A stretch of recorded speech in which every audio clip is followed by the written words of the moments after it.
Cristian,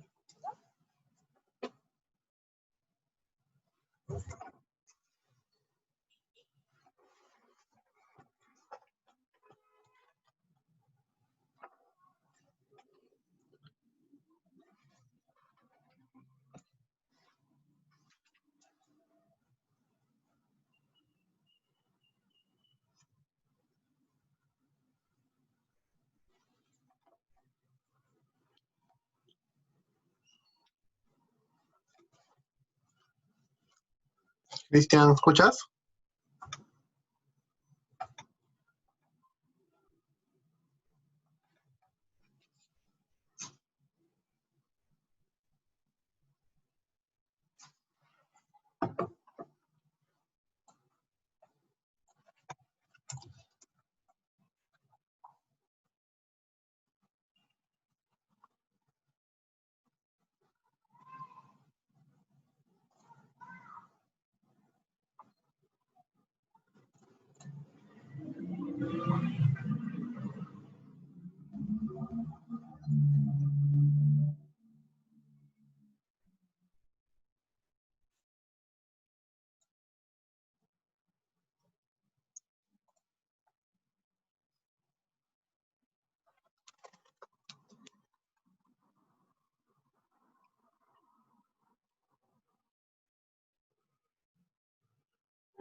Hola, buenas tardes. En 5 minutos empezamos.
Buenas tardes a todos. En 5 minutos, a las 5:05 empezamos. Ahorita ya están entrando todos los participantes.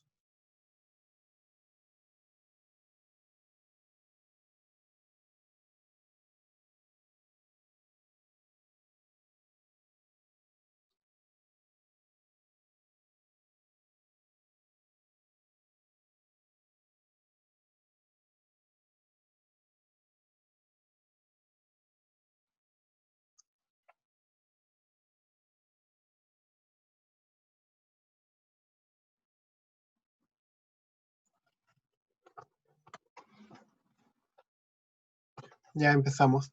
¿Se escucha bien el audio? ¿Se puede ver la pantalla?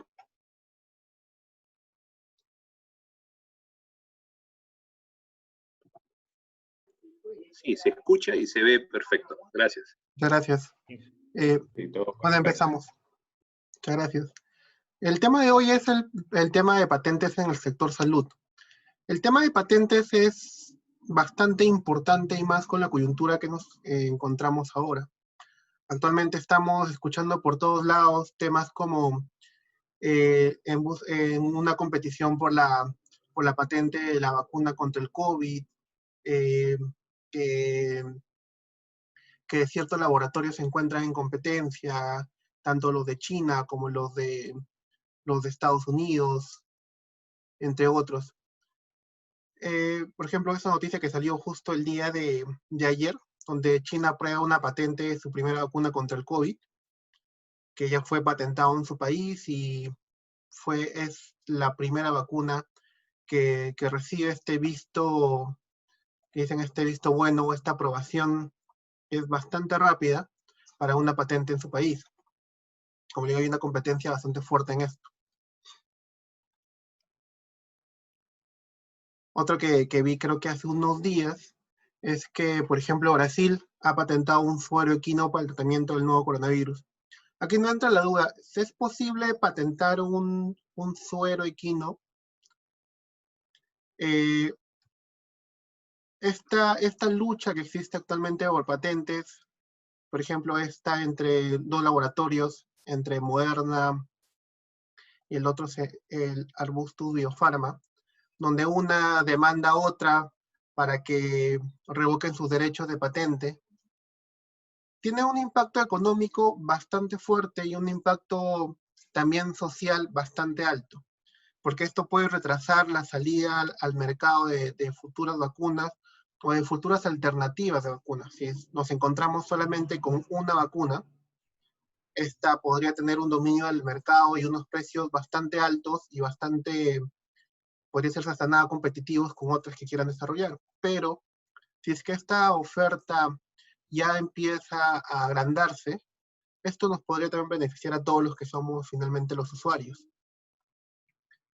¿Cómo impacta este tema de las patentes en las empresas? Por ejemplo, este tema que una patente no vaya a ser otorgada o no vaya a ser concedida a Moderna ha causado, por ejemplo, que caiga un 10% en todas sus acciones. El tema de patentes en este campo, en el campo farmacéutico, es bastante importante para las empresas. Por otro lado, tenemos que hace unos años, algunos de ustedes deben recordarlo, se habló con bastante fuerza el tema de la licencia obligatoria de la Atazanavir, un producto contra el VIH que acá en el Perú costaba creo que 20 veces más o 10 veces más que en Bolivia. Y mientras explorábamos por qué sucedía esto, encontramos que había una patente que acá en el Perú se encontraba vigente, mientras que en otros países vecinos no estaba o no habían sido conseguidas. Esto había llevado a que el precio en el Perú de ese entonces, creo que era Bristol, el dueño de este producto, de esta patente, tenga un precio bastante alto en comparación a otros, que finalmente buscaron, tanto el Colegio Químico Farmacéutico, la industria, buscaron que se dé una licencia obligatoria. ¿Qué es una licencia obligatoria? Que era que pierda, por así decirlo, la exclusividad y que le permita que otros laboratorios puedan también producir este producto ya como genérico.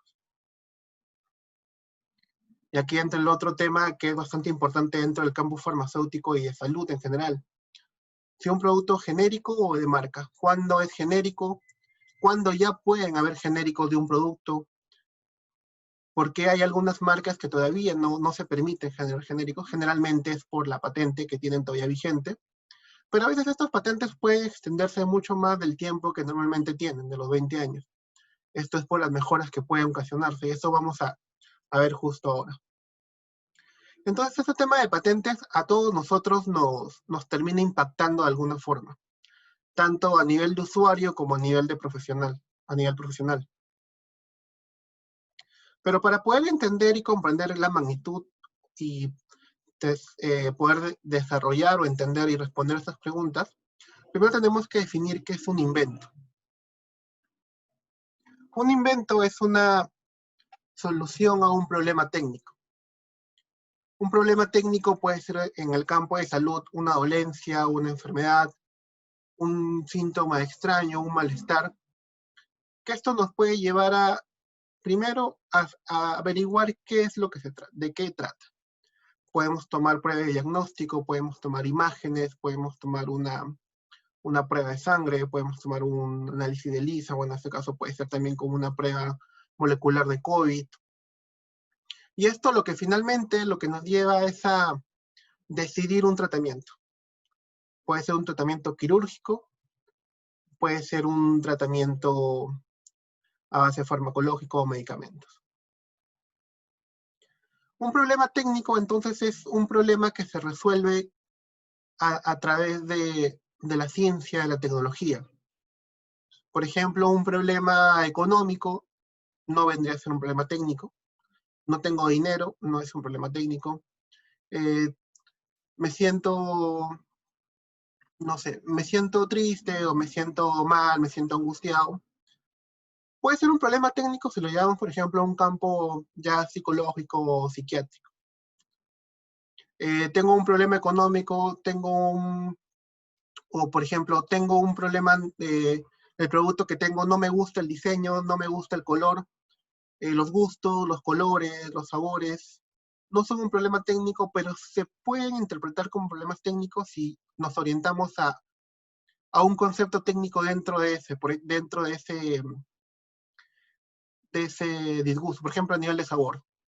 No me gusta el sabor, entonces averiguo cuál es la causa de ese, por ejemplo, ese mal sabor que tiene. Encontramos una molécula química que está causando ese mal sabor. Entonces ahí ya se convierte en un problema técnico. No el mal sabor, sino la presencia de una molécula que no quiero que esté dentro de mis productos.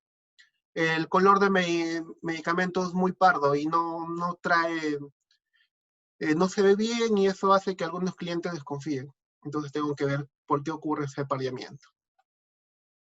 Ahí ya se convierte en un problema técnico.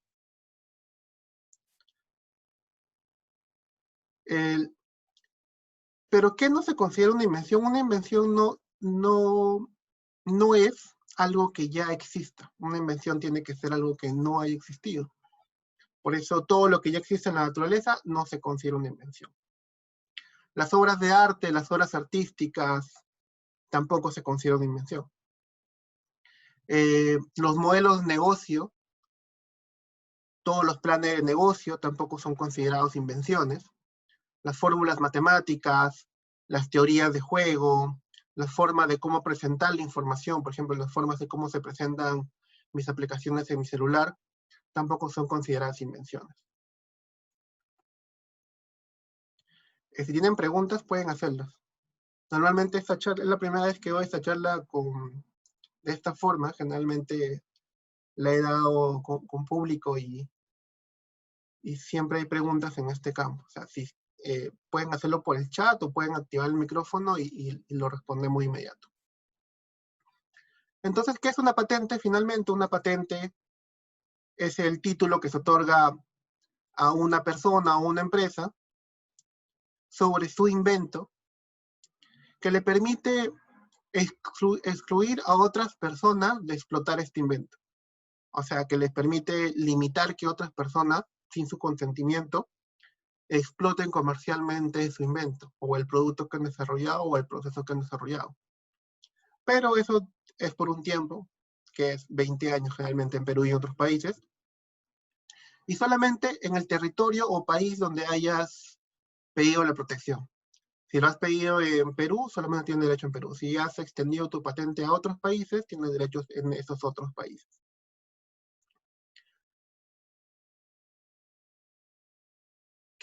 Pero para conseguir esta patente tenemos que demostrar que lo que hemos desarrollado es nuevo, es inventivo y tiene aplicación industrial.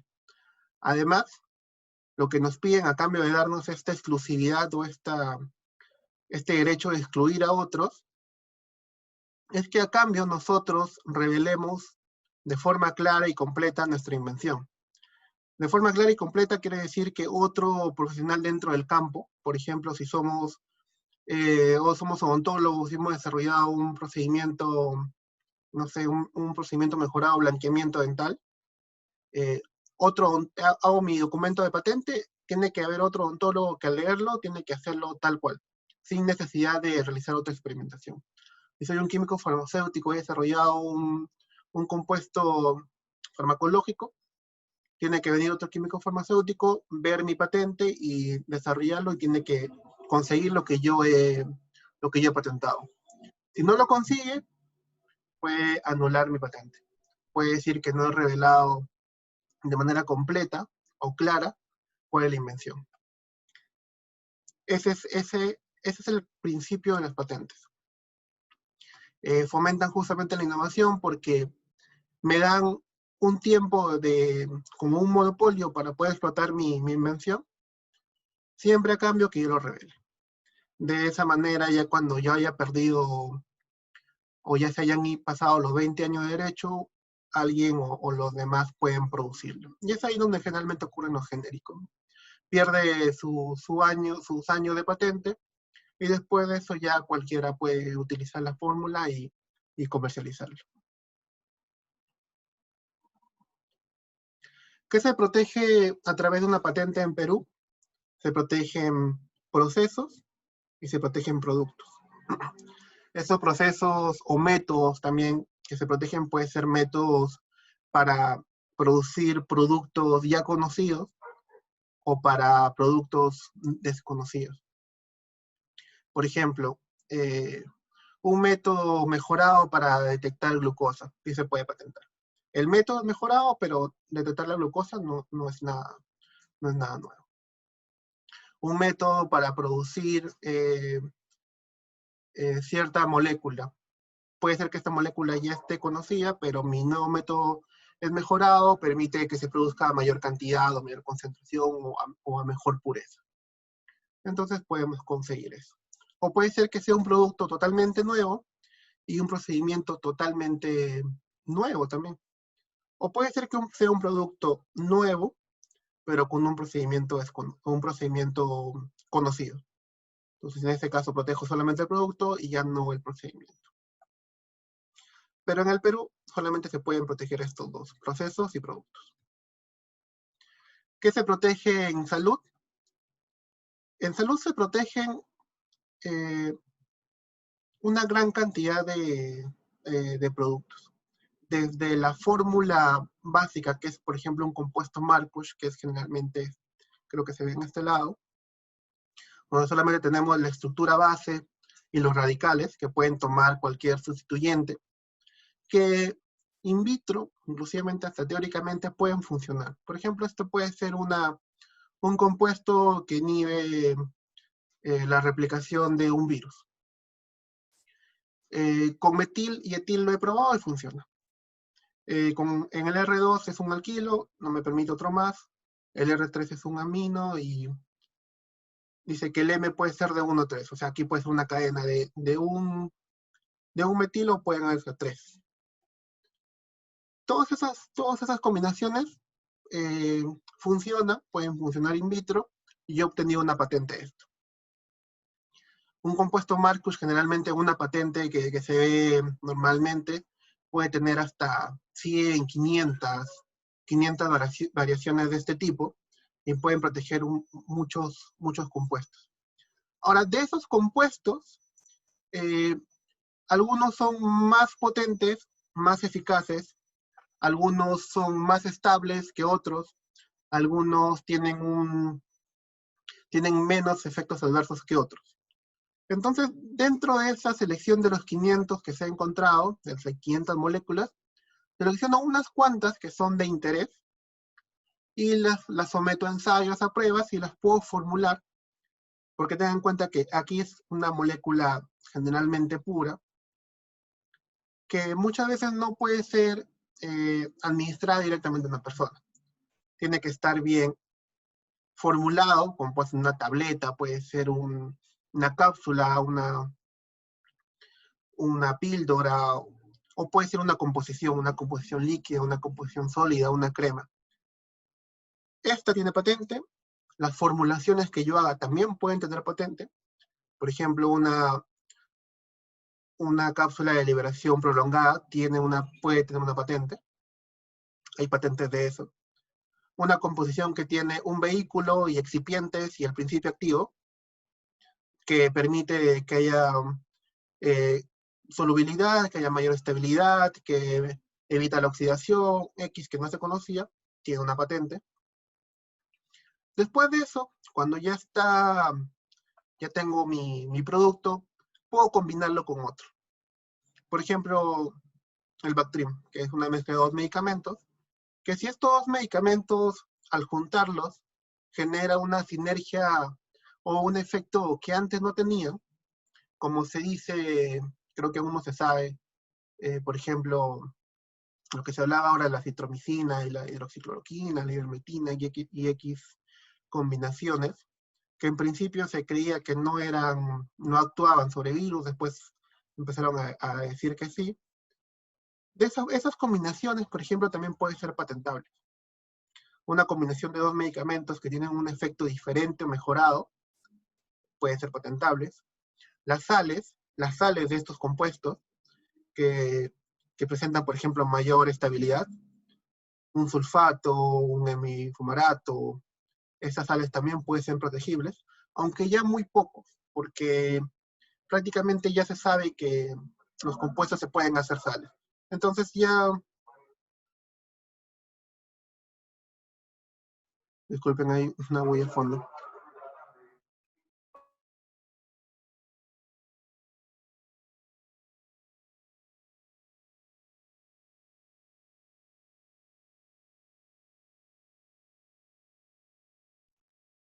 Ya seguimos. Entonces, también de esto se puede proteger el proceso de obtención de estas moléculas o estos compuestos.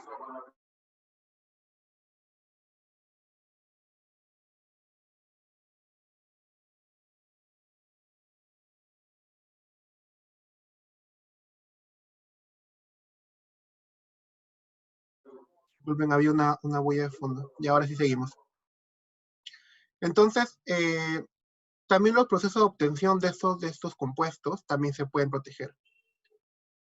Las moléculas generalmente tienen otras formas estructurales o espaciales, como enantiómeros o polimorfos, que en algunos casos estos enantiómeros pueden ser mejores que el compuesto original, mejores no siempre en efectividad, sino al nivel de formulación. Pueden ser mejores para formular, como el caso, por ejemplo, con los polimorfos.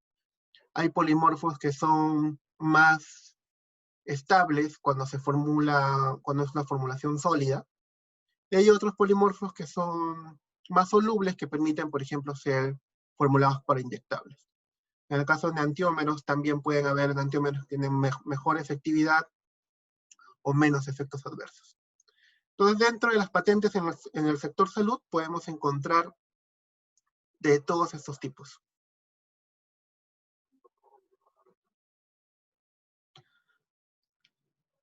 Entonces, ¿cuándo se patenta en salud? ¿En qué nivel? ¿En qué grado de desarrollo? Este es un cuadro de nivel de madurez de cualquier tecnología. Esta es aquí ya se han juntado varias metodologías para evaluar una tecnología. Entonces, por ejemplo, tenemos este nivel de madurez, cuando es una investigación básica, una formulación, hasta un prototipo comercial. ¿Cuándo creen que se pueden ya empezar a generar patentes? Igual en este lado. Ahora vamos a dejar la pregunta, a ver si seguimos.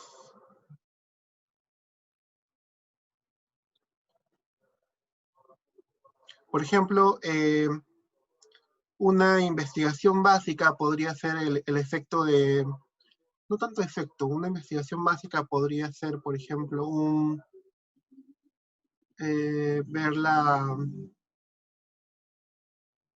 en nivel de salud, podría ser, por ejemplo, evaluar una nueva molécula, identificar nuevas moléculas de alguna planta o X, por ejemplo. En este caso ya podríamos patentar algo. En este caso, por ejemplo, con una investigación básica, podríamos, por ejemplo, patentar el proceso que hemos tenido que adaptar eh, con, con mucha tecnología, hemos modificado, hemos mejorado, hemos hecho un cambio totalmente nuevo, un proceso clásico de detección o de identificación. Este procedimiento nuevo podría ser patentado. Cuando vamos ya a una formulación de la tecnología, que es ya a un desarrollo, que puede ser una investigación ya aplicada, ya podríamos tener productos o nuevos procesos, nuevos métodos que ya podríamos patentar. Dentro de una investigación aplicada, por ejemplo, si es un medicamento, por ejemplo, en investigación básica hemos identificado un metabolito. Hemos aislado el proceso de identificación del metabolito, podemos patentarlo. Dentro de la formulación de tecnología, aquí, por ejemplo, podríamos tener los procesos de purificación, podríamos tener ya el Marcus o la estructura de la molécula, que ya podríamos patentarlo. Podríamos patentar también una investigación aplicada ya de prueba de concepto. Podríamos ya, por ejemplo, si hemos realizado investigaciones in vitro o hemos mejorado, modificado la molécula, podríamos también patentarlo. Y así, mientras vamos avanzando, podríamos ir ya patentando. Mientras vamos avanzando cada nivel o cada paso, podría generar patentes o generan normalmente patentes. Aquí estaría el Marcus, una formulación o una composición. Aquí estaría, por ejemplo, aquí pueden haber ya las dosis. Aquí ya pueden entrar las combinaciones del medicamento con otros. Aquí ya pueden entrar, por ejemplo, ya terapias. Aquí ya pueden entrar, por ejemplo, ya nuevas combinaciones ya mejoradas o nuevos, y ya, por ejemplo, se ha probado a nivel de una formulación que no es muy estable, entonces se busca un polimorfo que sea estable, ya se podría hablar ya en ese nivel. Entonces, ¿cuándo se patenta en salud? En salud normalmente se patenta en todo esto. ¿Por qué? Porque los productos que se desarrollan en salud tienen bastante impacto. Entonces, siempre es importante proteger todo lo que se ha hecho desde el inicio. Inclusive no tanto un medicamento, puede ser, por ejemplo, una composición que hemos extraído de una planta. Si es así, también podríamos empezar ya bajo lo mismo, podríamos ya empezar a encontrar conceptos inventivos que sean de interés y empezar a patentarlos. Esto es lo que normalmente uno hace al momento de identificar el material patentable. Ve el nivel, ve qué puede patentarse de ahí, qué puede ser nuevo, qué puede ser inventivo o novedoso y genera una patente.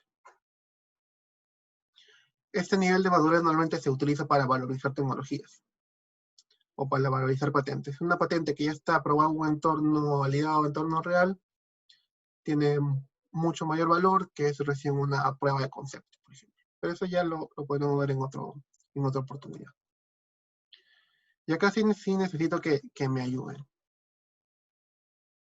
Vamos a participar un poco. ¿Qué es dentro de la fase de los ensayos clínicos? ¿Qué es una fase 1? ¿Qué se hace en una fase 1? Ayúdame porque siento que estoy hablando solo y nadie me escucha.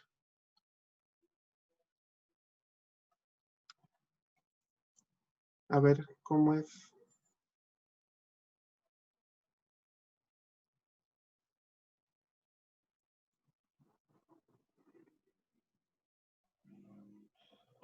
Ahí se habla acerca de los análisis. Bueno, ahí tendríamos que establecer en la fase 1 las pruebas de laboratorio, aquello que directamente podría estar obligado el material a señalar unas pruebas, ¿no? Unos ensayos que estén ligados de repente a alguna norma técnica que acredite en la primera fase esa ese tipo de aplicaciones y esa normatividad, esa norma técnica que asegure esa fase 1, ¿no? Ensayos de laboratorio. Claro. Sí, la fase 1 va hacia determinar la seguridad del compuesto que estamos probando o del medicamento que estamos probando. De ahí lo que se obtiene de esta fase 1, por ejemplo, son ya medicamentos seguros. Entonces, en esta fase 1, lo que ya después de una fase 1, obtienes los resultados, por ejemplo, de que no es tóxico. Ya se pueden generar patentes justamente inclusive con estos resultados. La fase 2, a ver, de nuevo, ¿qué es una fase 2?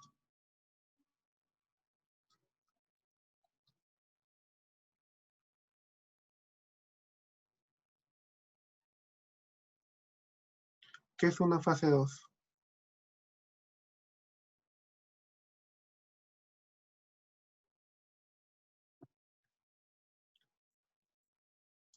A ver, aquí todos somos, lo que somos saludar. Vamos a ver. Una fase 2 es cuando se ve ya la eficacia del producto. Se ha probado y funciona. ¿Qué se obtiene de acá? Aquí donde ya podemos obtener las dosis. La fase 3 es donde validamos, ya con poblaciones más grandes, y una fase 4 ya es un seguimiento posterior a, creo que esto le llaman farmacovigilancia, ¿verdad? ¿Hay farmacéuticos en el grupo? Claro. Entonces, con esto, dentro de estas fases, algunos he escuchado o he leído que dicen que después de la fase 3 están las patentes. No. Hay patentes desde antes de la fase 1, como vimos los Marcus. Ya hay patentes en la fase 2, en la fase 1 con las composiciones, con las formulaciones. Hay patentes en la fase 3 con las dosificaciones, donde ya obtienes dosis exactas. Y hay patentes ya en la fase 4. Me ha generado un efecto adverso. Le pongo una cobertura que evita eso. Le genero una liberación prolongada. Ya no jarabe, sino inyectable. Entonces, en todas estas fases hay patentes. El tema de las patentes es muy importante dentro de los ensayos clínicos porque cuando ustedes, de algunos que son de industria farmacéutica, por ejemplo, van a ver que quieren comercializar un medicamento que ha demostrado que es efectivo, por ejemplo, en este caso una vacuna contra el COVID, su primer choque va a ser justamente la patente. Porque toda la industria farmacéutica lo primero que hace es, después de pasar sus ensayos clínicos, que es donde obtiene sus datos de prueba, que también son para el registro, van también acompañadas de patentes.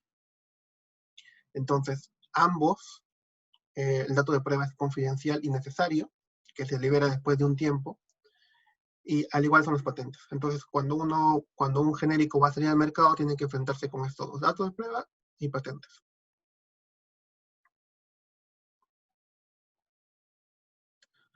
Entonces, ¿qué se necesita para tener una patente? Esa patente tiene que ser nueva. Y tiene que ser nueva a nivel mundial. Tiene que estar totalmente secreta. Aquí hay que tener mucho cuidado en todas las personas involucradas en el proceso de desarrollo. Si, por ejemplo, estamos acá en el Perú, no hay que irnos tanto al extremo de un medicamento nuevo. Por ejemplo, ustedes dentro de la industria farmacéutica, si son médicos dentro de sus tratamientos que han desarrollado, si son personal de salud, y han encontrado algo que ustedes quieran proteger, tal vez dentro de sus tesis o trabajo universitario han encontrado una planta con un efecto beneficioso que quieren utilizar o quieren mejorar un medicamento, ¿no? Justamente ahora último he visto una ivermectina con eucalipto. Es una formulación nueva, puede haber un problema en la estabilidad de los productos, pero imagino que han probado, han utilizado técnicas o han realizado ensayos que han resultado con dosis exactas u otros ingredientes que han empezado a aplicar y puede ser novedoso. O sea, no creo que nadie haya hecho una ivermectina con eucalipto antes. ¿Podría ser patentable? Sí, siempre que sea nuevo. Siempre que nadie lo haya hecho antes. Ni acá, ni en la China, ni en el país más alejado. Hay una pregunta ahí.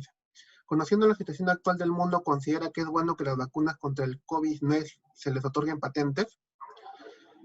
Aquí vamos a tocar un poco ese tema sobre si es bueno que se otorguen patentes contra el COVID. ¿Es bueno para quién? Para la industria, sí, porque es una forma de proteger lo que han hecho. Porque detrás de estas vacunas contra el COVID, por ejemplo, en el caso de, creo que es de la Universidad de Oxford, de Estados Unidos, el gobierno de Estados Unidos ha invertido algo, creo que más de 1.000 millones para que desarrollen esas vacunas. Y Estados Unidos ha dado, creo que esa cantidad a varios laboratorios para que busquen esta vacuna. De mismo modo, China ha financiado, imagino con esta cantidad, o puedo creer que incluso más, igual Rusia, a sus empresas para que puedan desarrollar esta vacuna. La única forma de que esta vacuna no se...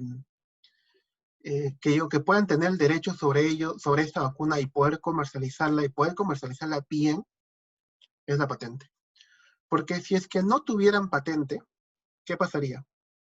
Primero, si es que, por ejemplo, Estados Unidos, Pfizer, comienza a comercializar su vacuna contra el COVID y no tiene una patente, primero no sabríamos cómo está hecho. No sabríamos qué compuestos tiene, no sabríamos qué composiciones tiene, y podrían haber pasado 20 años y no hubiéramos, tal vez nunca sabríamos cómo está hecho. Pero, y para nosotros tener estos datos, estoy obviando un poco el tema de datos de prueba, porque obviamente tiene que pasar ensayos clínicos y tienen que revelar sus composiciones para obtener el registro sanitario correspondiente. Pero sería muy complicado para la industria de los genéricos reproducir este medicamento sin que se haya revelado una patente. Esto por el lado de los consumidores o la industria farmacéutica de los genéricos. Por el lado de la empresa, podría haber fuga de información que toda esta inversión que han desarrollado podría irse a otro lado y otra empresa podría patentarlo. Patenta para evitar que otros patenten sobre lo que ellos han hecho. Y de alguna manera puedan tener el control de su producto, pueden evitar incluso que hayan copias malintencionadas o mal hechas. Imagínense que alguien que se haya fugado un poco de información de esta vacuna contra el COVID, pero una información no tan cierta y terminan causando algo mal. Es importante para todos, sí es importante tener patentes de esto. Pero hay que saber también, tanto y es esto ya como país, como política pública, saber, vamos a entrar en un tema un poco complejo, que es el de la licencia obligatoria. Justamente eso es lo que buscaban los congresistas en el Perú, que se declare de interés la vacuna contra el COVID. ¿Qué significa declararse de interés una vacuna contra el COVID? Que cuando llegue esta vacuna va a hacerse una licencia obligatoria. ¿Qué significa eso? Que se le va a tener que obligar a la empresa a que la industria nacional pueda fabricarlo, bajo una licencia, una compensación que el Estado creo que lo determina, pero van a estar obligados a soltar su patente y a que Perú lo produzca.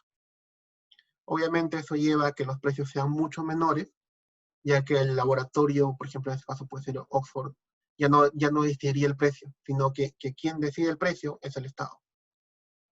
¿Es importante para todos por eso? Sí, es muy importante. Espero haber respondido tu pregunta, Daya.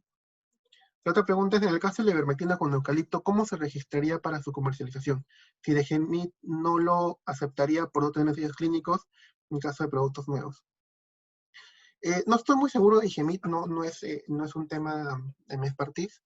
¿Se podría patentar la ivermectina con eucalipto? Sí, si es nuevo, y se cumple también este otro requisito, que es que tenga nivel inventivo. ¿Qué quiere decir el nivel inventivo? Quiere decir que no sea obvio.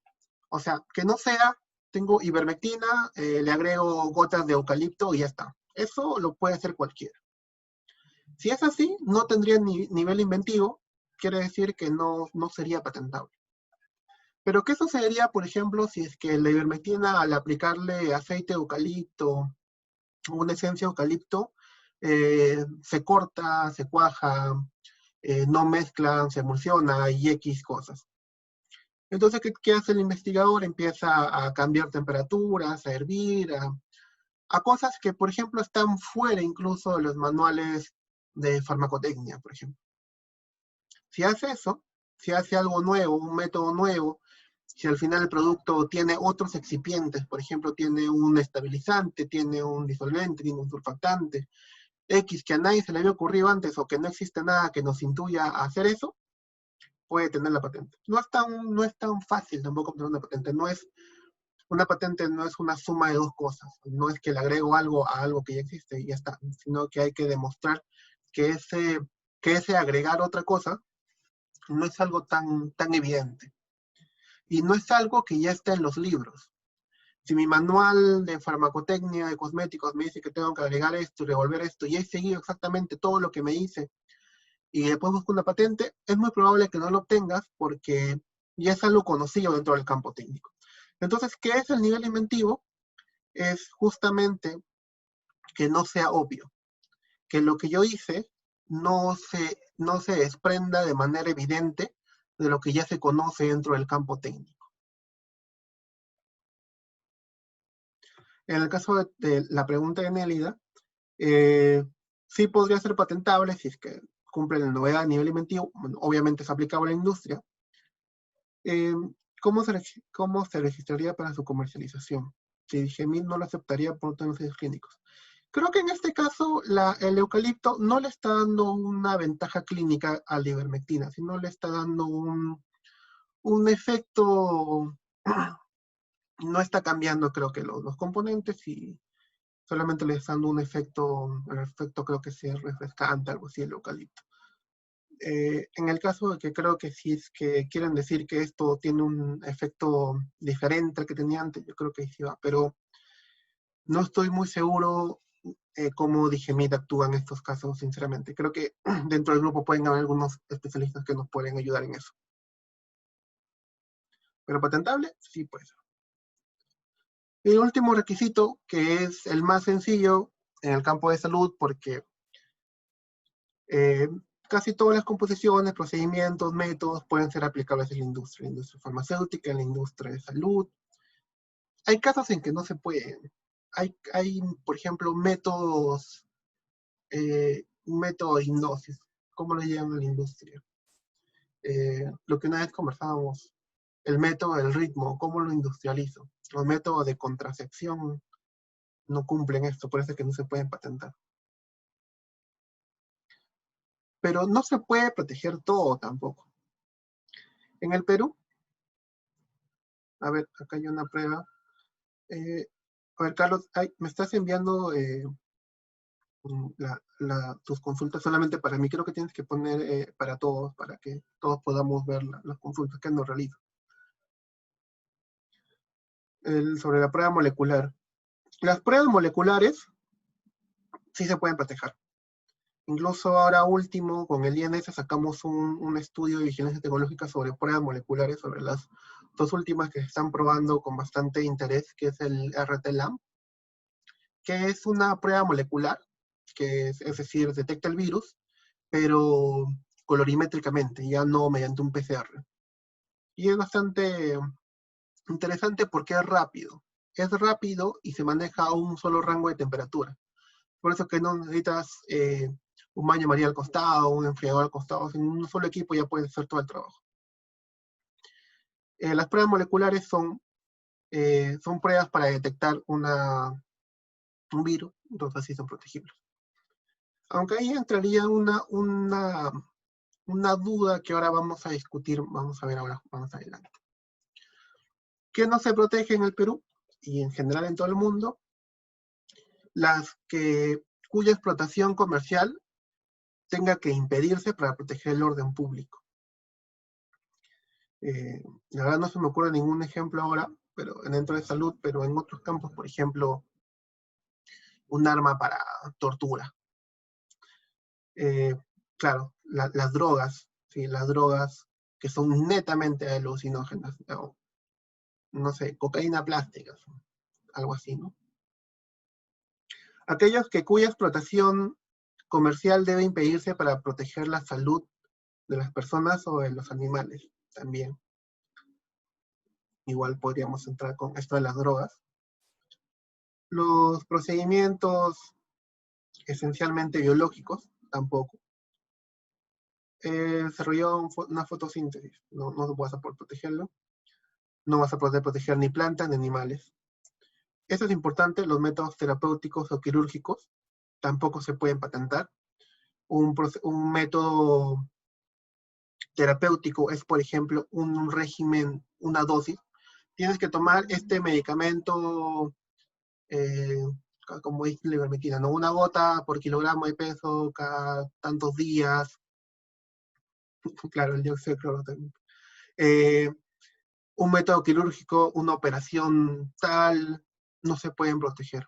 Y es algo beneficioso también, porque imagínense cuánto costarían los métodos quirúrgicos si estuvieran patentes, o algunos no podrían desarrollarse. En el caso de fitofármacos, pueden ser patentables de la fase 1. Acá vamos a entrar justamente en esto, justo estamos tocando ese tema. Dice que no se puede proteger nada, como vemos al comienzo. Primero, un invento, se protege primero los inventos. Y un invento no es nada en lo que exista en la naturaleza. Si este fitofármaco es un aceite esencial, únicamente un aceite esencial existe en la naturaleza. Si este fitofármaco es algo que se ha extraído, una mezcla de dos frutas, o de dos esencias, puede ser, ¿por qué? Porque estas dos esencias pueden ser que en la naturaleza no existan juntas. Separadas sí existen, pero juntas no. Si yo tengo una composición que tiene dos esencias, esencia de eucalipto con esencia de una planta de la India, pero las he juntado de tal forma que sean estables o que puedan tener un efecto sobre algo, puede ser patentable. Y seguro algunos amigos de copia van a decirme que no, pero yo considero que sí, porque eso no existe en la naturaleza.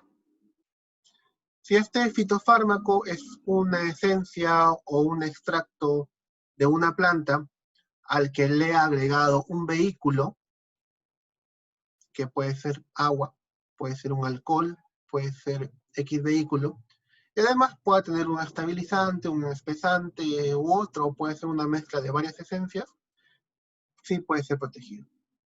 Desde la fase 1, sí, siempre en cuando haya algún entendimiento de que esta sustancia pueda ser dañina. Por ejemplo, un aceite de muña ingerido puede ser dañino, pero ustedes lo han formulado de tal forma que ya no es dañino. Entonces sí, yo creo que tendrían ahí más recomendables esperarse a la fase 2, pero si es que ya se conocen los efectos beneficiosos, no tienen que esperarse a la fase 2. Si ya saben que es beneficioso, pero ustedes han demostrado que además es seguro, ya pueden empezar a patentarlo. Dice, para el caso terapéutico, es ejemplo de tratamiento de enfermedad de Alzheimer con múltiples agentes terapéuticos suministrados a la región olfativa a través de un catéter de dimensión especial. Esto puede ser protegido en otros países, acá en el Perú no. En el Perú, todos los que son métodos terapéuticos, en este caso, el tratamiento ya de una enfermedad, si es que no es en la premisa, el tratamiento de enfermedad ya implica un régimen de dosis o un régimen terapéutico, y por lo tanto entraría dentro de esta excepción que no es patentable. No es patentable porque es un método terapéutico. Entonces no podría ser.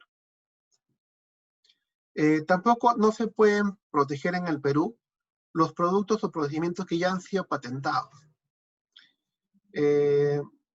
Por ejemplo, he encontrado que un medicamento que había sido patentado porque servía para cierta enfermedad, pero después con el tiempo, después de muchos años, inclusive puede ser más de 20 años que se haya perdido la patente, encontré que sirve para otra cosa. Y esta otra cosa es inclusive mucho mejor comercialmente, en el caso del Viagra. Acá en el Perú no puede haber una patente de algo que ya se ha patentado antes, solamente porque se ha cambiado el uso.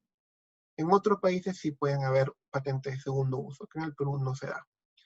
En el caso, por ejemplo, de hidroxicloroquina, ¿no? Primer uso para enfermedades reumatológicas. Segundo uso para tratamiento de COVID.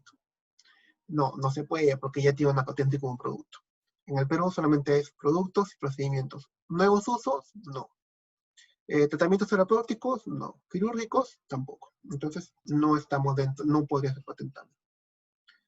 Acá está, a ver, una pregunta más. ¿Es posible patentar una nueva vía de administración de un medicamento ya existente? Sí. Si esta, por ejemplo, su primera vía de administración era oral, tenía una tableta, pero me causaba muchos daños, muchos efectos dañinos al estómago. Entonces se ha formulado nuevamente como un inyectable. Pero pasar de una molécula que es normalmente sólida, inclusive puede ser que esta molécula sea insoluble, he tenido que hacer muchos cambios que ahí puede involucrar incluso una nueva sal soluble, o puede involucrar un cambio estructural, por ejemplo, puede ser un nuevo polimorfo que sea soluble, ya se podría patentar. Entonces, ahí ya habría una nueva composición de esta molécula que podría ser también origen de una nueva patente. ¿Qué no se protege en Perú? En Perú no se protegen los métodos terapéuticos, quirúrgicos, como ya he mencionado, en personas y en animales. A ver, aquí una pregunta. Expresión mejorada de la inmunoglobulina humana humanizada en animales transgénicos no humanos. Expresión mejorada.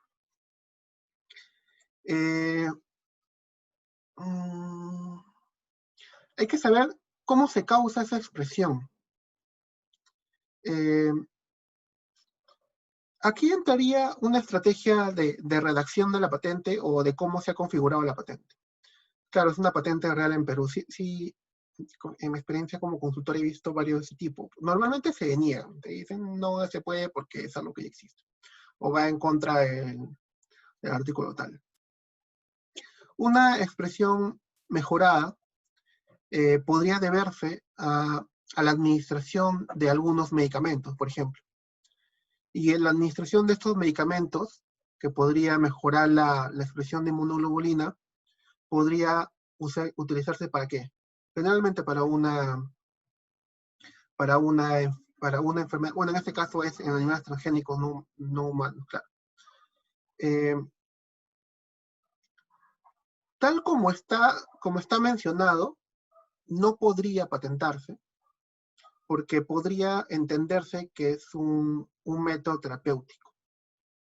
Una expresión mejorada de la inmunoglobulina.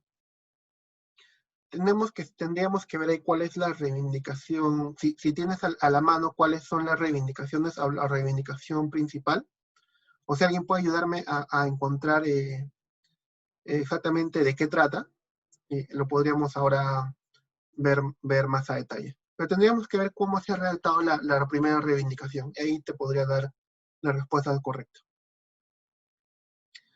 Bueno, seguimos. Los nuevos usos de un producto ya conocido, como mencionábamos. Bueno, aquí está la hidroxicloroquina, más claro. No podemos proteger eso, justo lo que les decía el COD. No se pueden proteger los métodos de diagnóstico que por sí solos ya sean suficientes para detectar una enfermedad, es decir, para decidir un tratamiento. Por ejemplo, la prueba de VIH, por ejemplo, una prueba de ELISA, si te encuentra si sale un positivo, ya tienes el VIH. Y ya puede ser suficiente para decir, oye, ¿sabes qué? Tienes que tomar retrovirales. Entonces, en ese caso, no puede ser patentable. Pero si es, por ejemplo, una prueba para determinar la cantidad de un marcador, por ejemplo, una transaminasa, en ese caso, detectar una transaminasa, por ejemplo, no puede ser suficiente para determinar qué enfermedad es. Tengo que sumarle otras pruebas. Si no es suficiente, por ejemplo, es un dato, es una radiografía. Si esta radiografía me da exactamente ya tengo con esta radiografía la decisión, no. Pero si es solamente un dato que no es suficiente por sí solo, sí. Por eso es que hay pruebas mejoradas o métodos mejorados de detección de glucosa, de transaminasa, de X marcadores, que no sean marcadores decisivos para una enfermedad. Esto en el caso del COVID es un poco medio controversial. Si es un método que detecta el SARS-CoV-2, ¿es suficiente por sí solo para decidir el tratamiento a esta enfermedad?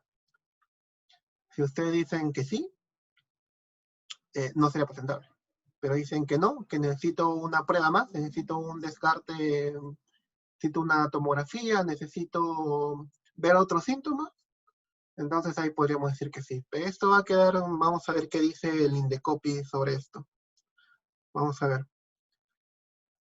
Yo considero que sí, por sí solo, creo que todavía no hay ninguna evidencia científica, algo que te diga, tienes hemos encontrado el SARS-CoV-2, ese es el tratamiento. Ya. No creo que sea tan exacto como decía. Aquí nos manda Carlos, a ver, ¿qué dice la reivindicación 1? La reivindicación es, dentro del documento técnico, lo que finalmente se busca proteger. Un anticuerpo, la parte de este que se une a un antígeno, que se une específicamente a la interleucina 8, seleccionado porque consiste en el anticuerpo, parte de este, el segmento, un anticuerpo, la parte de este que se une al antígeno.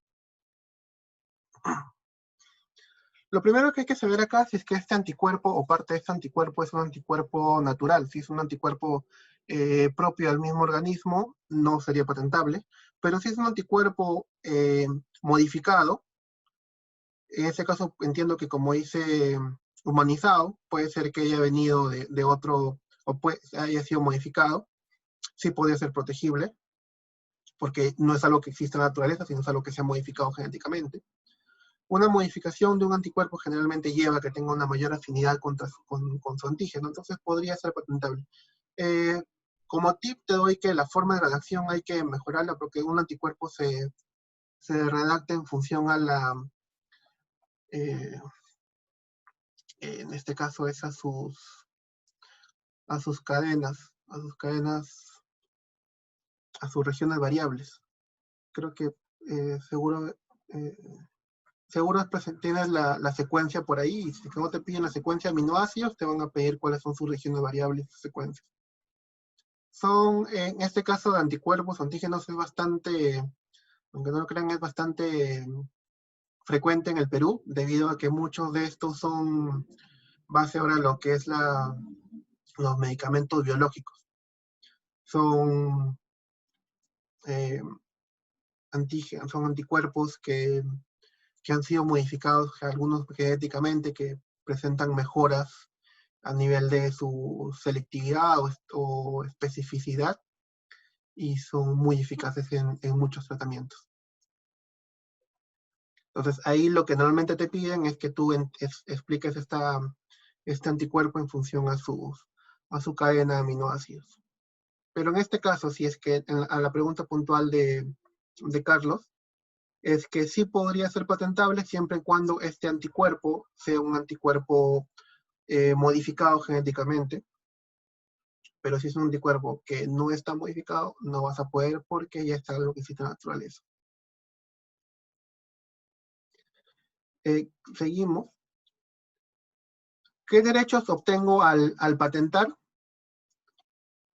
Tengo el derecho de evitar que, bueno, si mi patente es un producto, que alguien fabrique mi producto o que alguien lo venda, use e inclusive lo importe. Si es que yo tengo una patente, no puede nadie importarlo tampoco. No es que no, es territorial y lo fabricaron en otro país. Ya, lo fabricaron en otro país, en ese país no habrá problemas, pero acá en el Perú yo lo tengo y no puedes comercializar. Si mi patente es un procedimiento, pueden pedir que alguien emplee ese procedimiento, y si ese procedimiento genera un producto, aplica lo anterior, que lo comercialicen, que lo importen o que lo fabriquen. ¿Qué no puedo hacer? No puedo impedir que se utilice mi invento o mi patente con fines no comerciales. Por ejemplo, que alguien lo fabrique para su consumo personal. No puedo impedir que lo utilicen con fines de experimentación.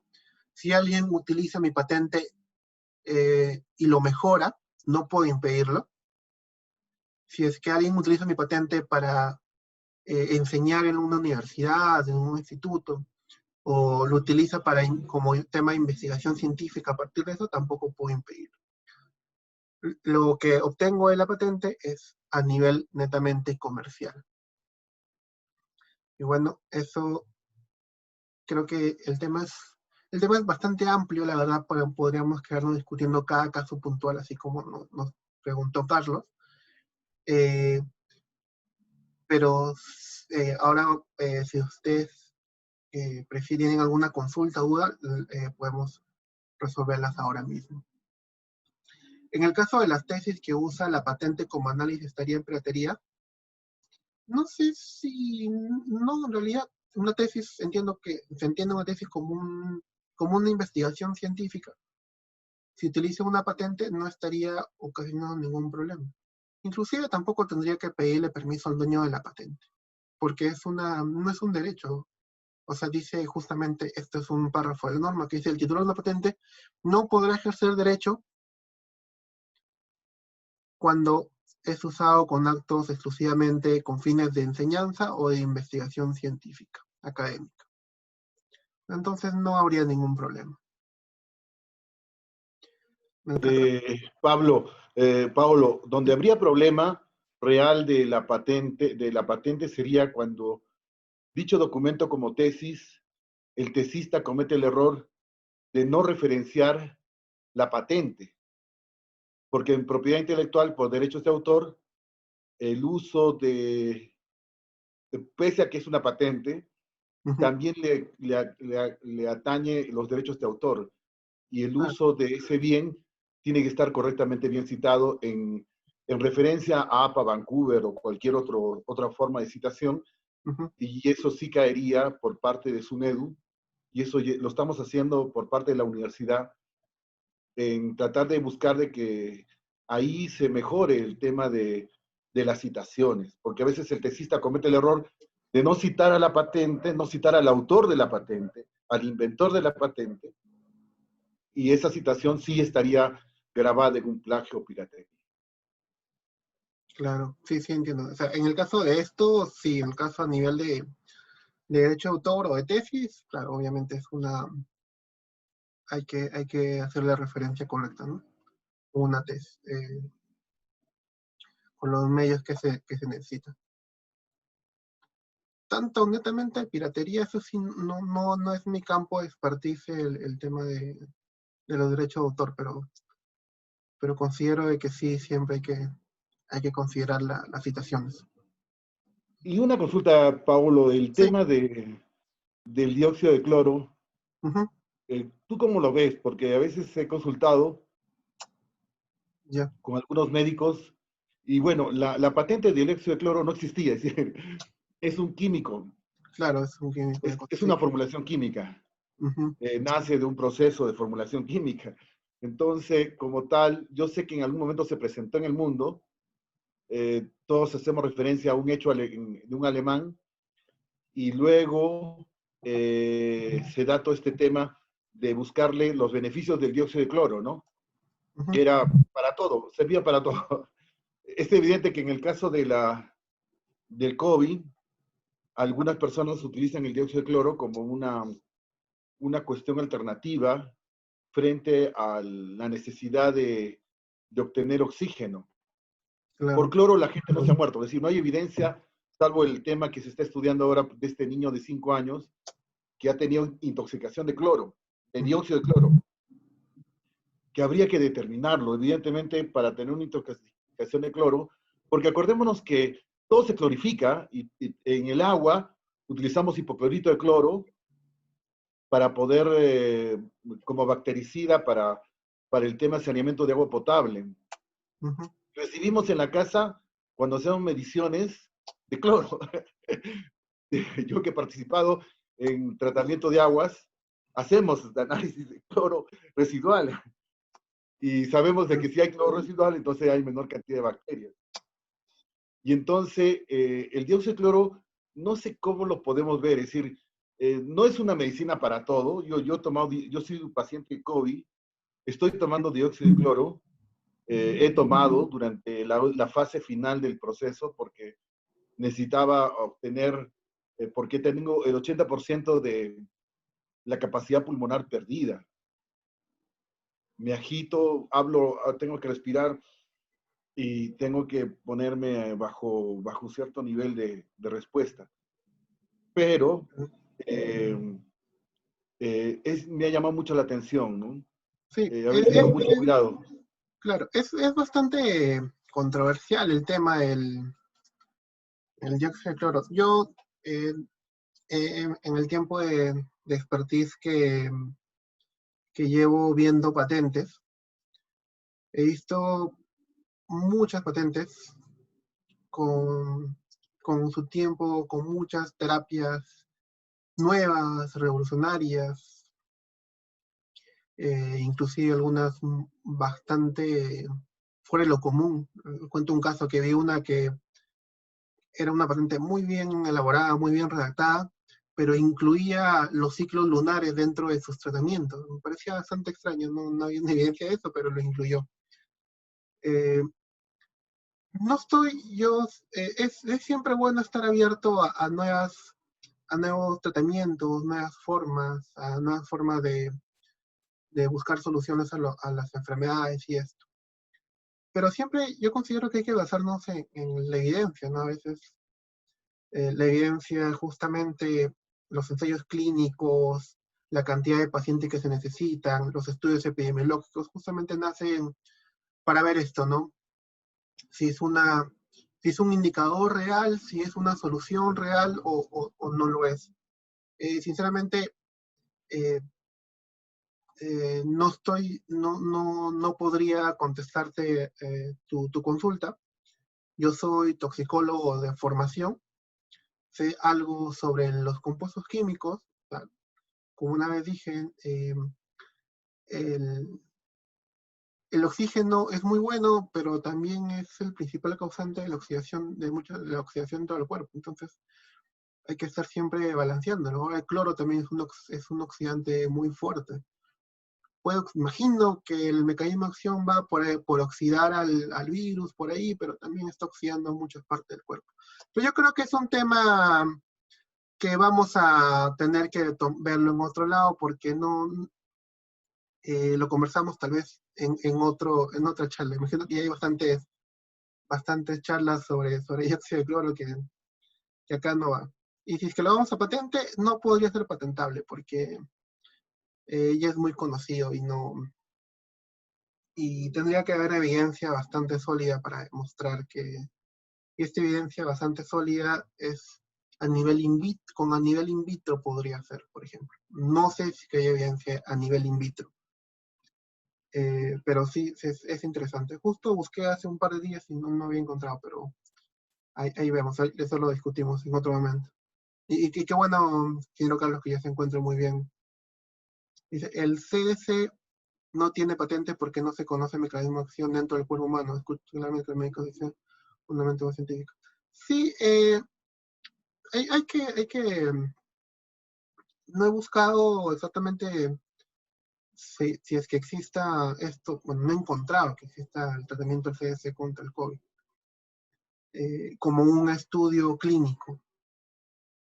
Y les digo un comentario, esto ya netamente personal, no se va a hacer, porque Los que hacen estos estudios, estos ensayos clínicos, lo hacen sobre medicamentos en los cuales ellos puedan tener algún derecho.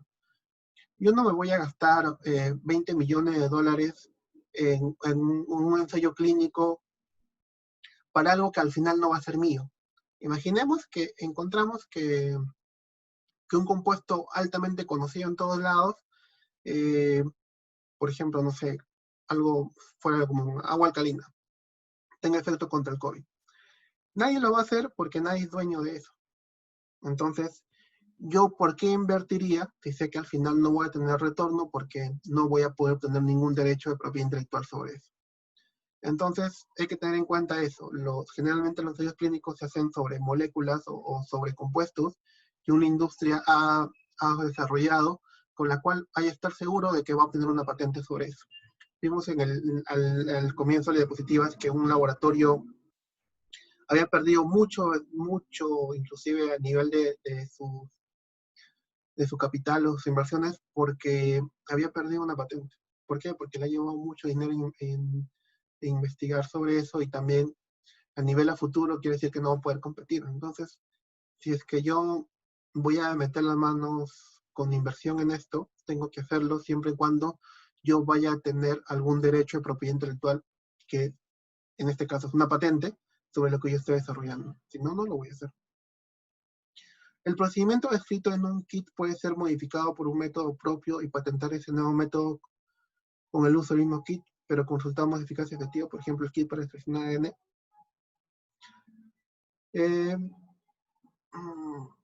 Sí.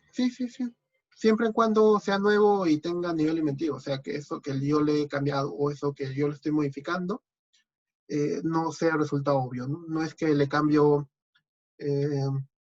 los compuestos que sé que funcionan igual, o así no tendría, pero si es que es un nuevo método, y que no sea obvio, sí podría ser. Paolo, una consulta sobre el tema obvio y Sí. el tema de este tema de justamente del nivel inventivo. Claro.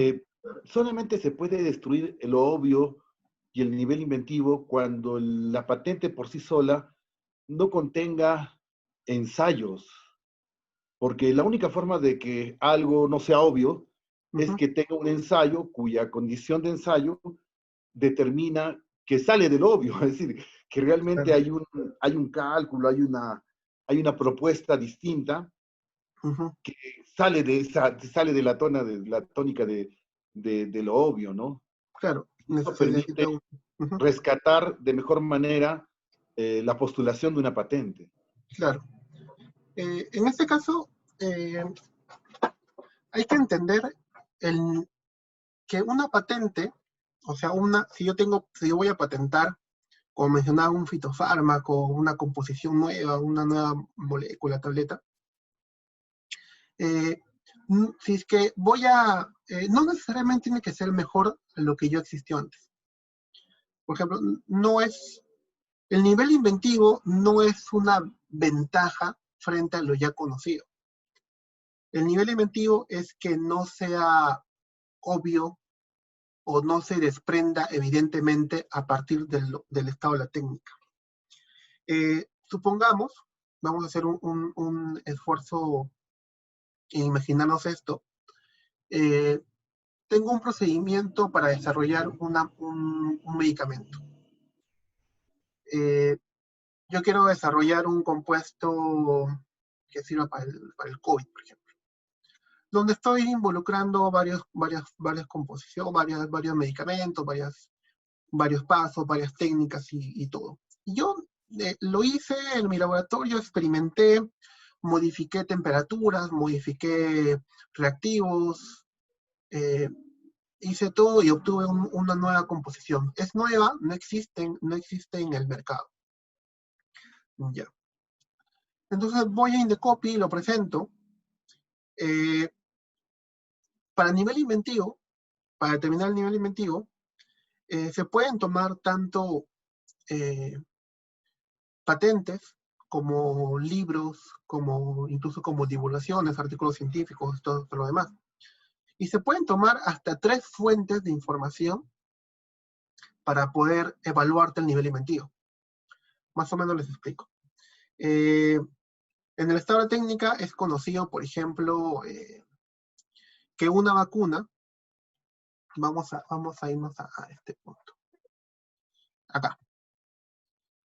Yo sé, o sea, en el estado de técnica existe que se inocula a caballos para extraer anticuerpos. Eso ya existe en el estado de técnica. En el estado de técnica existe que a los caballos se les inyectaba anteriormente virus para extraer, o bacterias, para extraer anticuerpos. Esos anticuerpos se purificaban y se podría generar una vacuna. Esto es ampliamente conocido. Entonces dice, Brasil patenta un suero equino para el tratamiento del nuevo coronavirus. Extraer sueros equinos, ¿ustedes lo consideran que es algo inventivo? No, porque eso ya es parte del estado técnico. Dice, oye, pero a nadie le ha inyectado el SARS-CoV-2 o el COVID a un caballo antes. Ya. Pero sabemos, o sea, podríamos extrapolar evidentemente que podría funcionar. ¿Dónde podría estar tal vez el problema? En la purificación de estos anticuerpos. No, que se producen anticuerpos de otro tipo y no son tan estables. Ya puede ser por ahí. Que la purificación es muy complicada, tiene que ser diferente. Entonces ahí puede haber otro problema. Entonces, esta patente del suero equino, por ejemplo, y al final, por ejemplo, puede ser que este suero equino le ha agregado algunas sales, algunos estabilizantes, le ha agregado un vehículo adecuado para que pueda ser este suero inyectado a una persona. Tal cual el suero equino no es patentable, porque es obvio. Pero este suero equino con otros compuestos que le dan estabilidad, que le dan, disminuyen los efectos adversos, sí podría ser patentable porque podría ser algo nuevo y algo inventivo. El método de purificación es un método de purificación diferente que ha cambiado otras variables, esto podría ser inventivo. Entonces, con esto lo que quiero explicarles es que hay que saber dentro de un proyecto. Yo realizo un proyecto, puede ser que tal vez que lo que yo he conseguido no es patentable. El suero equino no es lo patentable, sino lo que es patentable es la composición que comprende el suero equino o el método de purificación del suero equino. Pero de alguna forma, extrapoladamente, me está patentando el suero equino. Cuando uno es consultor de patentes, su principal trabajo es demostrar, casi siempre, el nivel inventivo. Y demostrar el nivel inventivo casi siempre nunca va orientado a lo que originalmente se piensa patentar. Si es que hay una observación que dice, oye, ¿sabes qué? Tu suero equino no es patentable. Ya, pero yo no estoy buscando patentar el suero equino, sino la composición que comprende el suero equino y excipiente tal, en tal cantidad, en tal concentración, donde el suero equino sea una relación de tanto con el compuesto tal, porque si es que la relación es diferente, el suero precipita y se malogran los anticuerpos. Allá. Esto de acá, ningún libro te da ninguna enseñanza o ningún libro te induce a pensar que va a haber una precipitación de anticuerpos de tal con tal composición o con tal mezcla de compuestos.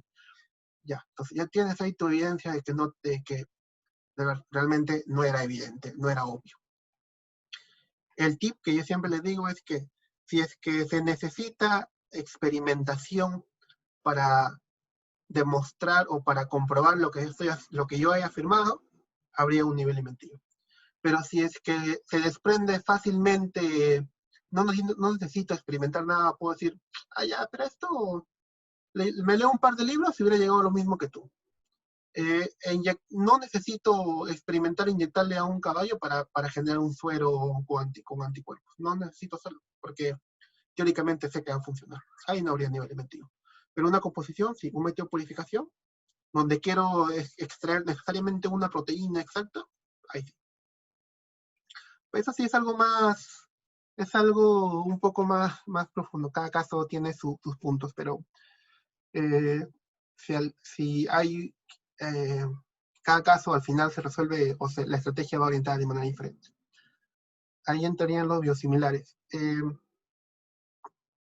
Claro, en el caso de como mencionaba, de los anticuerpos, sí, justamente Los biosimilares entrarían ya en el lado como que de los genéricos de los biológicos, ¿no?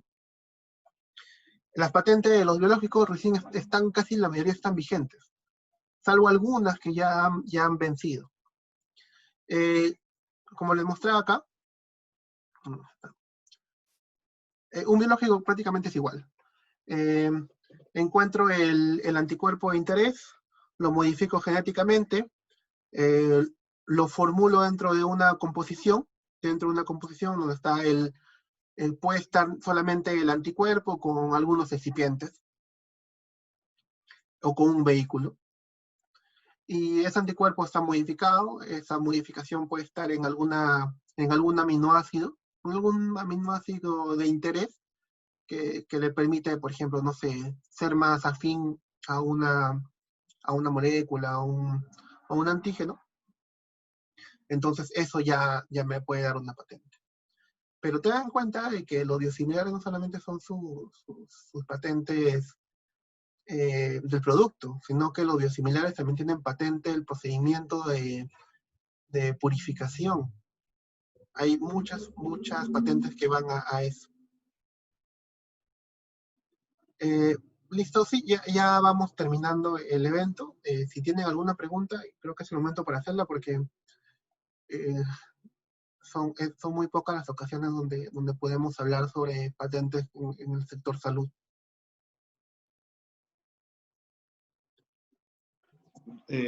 Paolo, quería solicitarte, sería bueno investigar esto del dióxido de cloro. Yo te pediría que como investigador, yo sé que a ti te gustan estos trabajos, sí considero que, que podría ayudar bastante, porque lo que más me preocupa mucho, y eso lo noto con el médico que me trató, era el tema de que aquello que se deja sin norma, aquello que se deja al uso popular, justamente hace que encuentren estos casos de muerte, y eso tenemos que evitarlo, de verdad que sí. Es decir, dejar que las personas tomen decisiones incorrectas en el uso de un medicamento, porque inclusive ahora, con el caso del COVID que he tenido, me llego a enterar de que las 3 fases que ahora ya se conocen del COVID, radican en el uso correcto de los medicamentos. Y cada fase tiene un tipo de medicamento que tiene que usarse en su momento, ¿no? No a los 7 días, no a los 3 días, no al primer día. Es todo un detalle, es decir, es toda una metodología de uso, y donde los médicos han ido cometiendo errores graves, es decir, porque hay negligencia. Hay negligencia porque el aprendizaje del COVID, no sé, inclusive ahora que estoy en esta fase de recuperación, lo que más me piden los médicos es que no recaiga, es decir, que no tenga una recaída, porque no te va a matar el COVID. A mí ya no me mata el COVID, porque ya lo pasé. Si no me mata los demás virus, bacterias que hay en las zonas contaminadas, y que eso sí me puede llevar a la muerte. Es decir, la recaída, ¿no? La famosa recaída. Como se llama la segunda ola que está entrando en España, en Alemania, en Corea. Hoy esta mañana vemos las noticias que está sucediendo, ¿no? Y eso es falta de información. Yo considero que en la medida que las personas conozcan bien el tema del dióxido de cloro y de sus condiciones en uso, y también en las condiciones de toxicidad, que es importante, y felizmente que tú eres un especialista en el tema de toxicidad, sería bueno que se establezca. Yo sé que el costo es bastante alto de una investigación. Veía ahorita, solamente buscando en el Google Patent, que hay de dióxido de cloro más de 47.403 registros que hablan del dióxido de cloro, de proceso de producción, de conversión de solución de dióxido de cloro, para reactores de producción de dióxido de cloro, para el tema de pastillas de dióxido de cloro sanitizadas, para el tema de soluciones, generadores de dióxido de cloro, electrólisis de generación de dióxido de cloro, método para la producción de solución, bueno, pues el dióxido de cloro un elemento que se usa para descontaminación, es decir, tiene una serie de propiedades que tienen que ver mucho con el tema de desinfección de agua, y se usó justamente para esos canales. Claro. Más que tenemos un país que no hay agua potable, ¿no? La condición de agua potable es menos del 30%, y es grave, es decir, estamos en un país que ha dejado muchas cosas en el tema de los servicios primarios, muy dejado a menos, ¿no? Claro, para Y yo te... más o menos, perdóname que te corte, sino que para no alejarnos un poco del tema, ya hay estudios sobre dióxido de cloro, no actuales, o sea, no se dieron por la coyuntura, sino ya pasados, sobre su riesgo y su toxicidad. Si bien la toxicidad de un compuesto depende mucho de la dosis que tenga, no generalmente funciona así. A ver, me voy a dejar explicar. Muchas de estas dosis letales que se dicen, o las dosis tóxicas o dañinas, son donde ya se evidencia, por ejemplo, un daño fuerte o irreversible. Pero bajo estas dosis, por debajo de estas dosis que se dan, pueden haber daños a nivel ya no tan inmediata, sino a nivel crónico. Más o menos le explico, por ejemplo, para salirnos un poco del dióxido de cloro, por ejemplo, en el caso de plomo, un 5% de plomo en sangre dice que no te hace daño. Pero en el tiempo, esa cantidad ingerida diariamente o bajo una cierta frecuencia, puede acumularse en el cuerpo y puede causar daños a nivel inclusive neurológicos, que muchas veces no son muy apreciados dentro de las normas técnicas. Una norma técnica de salud, una norma ambiental, generalmente van hacia valores que no son tanto ajustados hacia la peligrosidad de las personas, sino hacia la capacidad de respuesta de la industria. Les explico más o menos cómo es esto. Un tóxico, un metal pesado, un hidrocarburo, un gas que se desprende en la industria, si es que el Estado, el Ministerio del Ambiente dice, ya, todos desde mañana tienen que expulsar máximo 5 ppm al aire. Si la mayoría de la industria expulsa un 20 ppm y cambiar la tecnología a 5 ppm va a llevar a multarles a todos por más, por ejemplo, todos multados y las multas necesariamente son muy altas y no van a poder pagarlas, ¿qué hace el Ministerio del Ambiente? Le da un plazo o le dice, ¿sabes qué? Ya está bien, bajemos de a poquitos.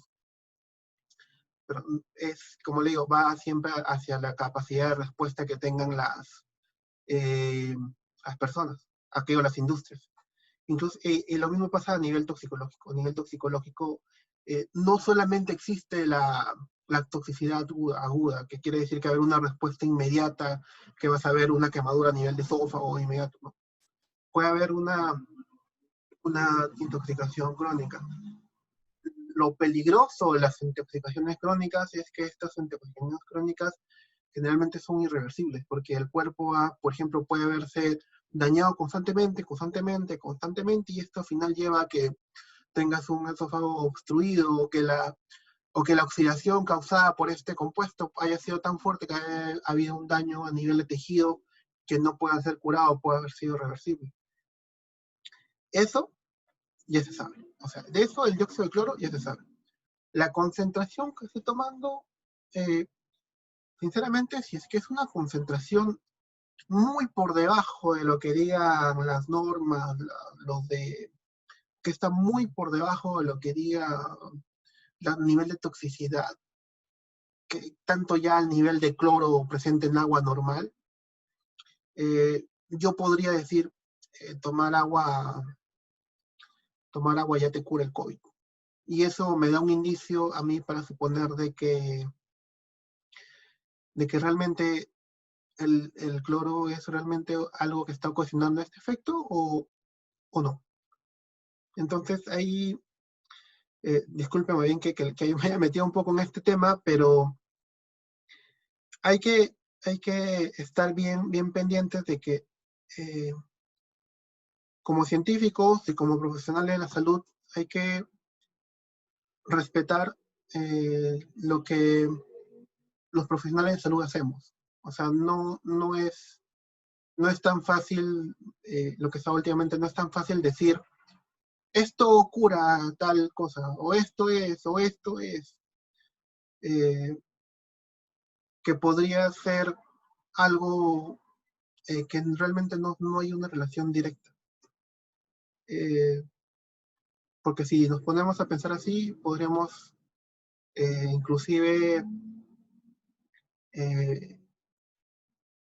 y esto volviendo al tema de patentes, esto podría llevar a que a nivel de Perú no nos vean como un lugar de tecnología avanzada o alta tecnología, porque estamos muy limitados a quedarnos generalmente en un nivel de desarrollo tecnológico aquí, al laboratorio. No llegamos a pruebas reales, no sabemos cómo se hacen, incluso el Estado no sabe cómo aprobar, el Estado no sabe cómo aprobar, cómo validar prototipos. Pasa en esta prueba del COVID que se ha desarrollado, dicen, hay mucha burocracia en este tema de aprobación, de validación de prototipos. No es que haya mucha burocracia, lo que pasa es que no hay mucha investigación que lleguen a decir voy a validar un prototipo con fines comerciales, no se da. O sea, no se ha dado, porque no hay el camino. Ahora, si quieren hacer dispositivos médicos propios, van a encontrarse con una barrera que no existe en normativa. Hay que generar investigación de alto nivel, y para generar investigación de alto nivel hay que tener una línea base competitiva, y esta línea base competitiva generalmente vamos a tener que ver patentes. No nos quedemos netamente, no seamos un país generador de artículos científicos, que son muy buenos y es muy importante porque habla de la capacidad que tenemos, pero también hay que dar el salto hacia ya desarrollos reales. El tema de patentes es el lado comercial de la investigación. Si yo no tengo una patente, yo no puedo transferir tecnologías, porque ¿qué transfiero? ¿Transfiero mi publicación? No tienes ningún derecho sobre tu publicación. Tienes un derecho de autor que hace que te citen, pero no tienes un derecho real comercial. No tienes un derecho para poder pedir regalías. No puedes pedir regalías con una publicación científica. Tienes que tener una patente. Tienes que tener una patente inclusive para poder decidir si es que tu producto se fabrica o no se fabrica. Si no, no se puede hacer nada. Has tenido una tesis que es muy buena, has generado un producto, he visto tesis muy buenas con productos que después han salido al mercado. Incluso dicen, ha sido sustentado por tal universidad, pero solamente le dan las gracias. ¿Por qué? Porque no hay una patente por medio. Dentro de la empresa, dentro de FG, estamos viendo mucho el tema de esto y estamos asesorando, porque para nosotros realmente no es complicado. Dentro de nuestro equipo hay consultoras de patentes que tienen muchos años asesorando a industrias farmacéuticas internacionales o extranjeras para proteger patentes en Perú. Y prácticamente nosotros identificar material patentable es cuestión de que nos manden su artículo y terminamos de leerlo y ya sabemos que se puede patentar. Entonces, si ustedes están interesados en que nosotros les ayudemos en eso, les ayudamos rápidamente y sin ningún costo. Claro, sí es necesario siempre tener una base sólida. Esto ya nos vamos al punto de la vigilancia tecnológica, que ya lo discutimos hace unos webinars pasados, donde justamente esto de la vigilancia tecnológica va a generar una línea base de cuál es el nivel de desarrollo madurez que tienen las tecnologías. Por ejemplo, no quiero sonar un poco mala onda con esto, pero yo no puedo siempre buscar descubrir la pólvora, sino yo tengo que empezar ya a trabajar sobre lo que ya está desarrollado y que ese sea mi línea base. Mi línea base no solamente es publicaciones científicas, mi línea base tiene que ser también patentes. Se dice que el 80% de las patentes, de la información contenida en patentes, no la van a encontrar en ningún otro lado más que no sean las patentes. Y si ustedes van ya a desarrollar productos aplicables y comerciales, básense en patentes, porque ahí prácticamente está como una receta para hacer algo. O sea, están todos los pasos, están todo lo que tienen que agregar y todos los compuestos. Y ya para terminar esta reunión, este webinar, solamente quiero que se queden con esto de que vayan a buscar patentes. Nosotros con FG vamos a dar un curso de patentes, vamos a enseñarles a buscar, incluso vamos a hacer webinars gratuitos como este búsqueda de patentes, pero siempre busquen patentes. Siempre vayan a hacer estas consultas a la base de datos de patentes, siempre estén atentos a esto, a lo que hace Indecopy con esto, la información de patentes. Sigan en esto como profesionales de salud, es muy importante. ¿Por qué? Y esto ya para terminar. Porque la industria de salud extranjera se aprovecha de que nosotros, que los investigadores científicos no sepamos mucho de patentes. Y eso les permite a ellos poder decidir y hacer muchas cosas que al final nos están perjudicando. Así que como profesionales de salud, todos tenemos en mente que primero es la salud pública. Y parte de nuestra responsabilidad dentro de la salud pública es estar informados y poder informarnos para poder proteger los intereses de la población en cuanto a su salud. Y no solamente son enfermedades, sino también son intereses comerciales que podrían estar afectando. Bueno, si no hay otra pregunta más, muchas gracias a todos por participar. Siempre en este webinar de salud terminamos tomando posturas muy serias y muy críticas con todo lo que pasa. Y eso que no hemos tocado los temas que todavía están bastante calientes en este campo. Algún día hablaremos sobre licencias obligatorias y todo este tema. Pero espero que les haya quedado claro y espero que les sirva mucho. Entonces nos vemos en los siguientes webinars que realizamos. Sigan a la página, sigan a FG Labs Educativo, síganos en nuestras redes, todas nuestras charlas están en YouTube, todas las pasadas, esta también va a estar en nuestro canal de YouTube. Háganos consulta, les respondemos prácticamente creo que en menos de una hora y estamos siempre abiertos a poder apoyarlos. Muchas gracias.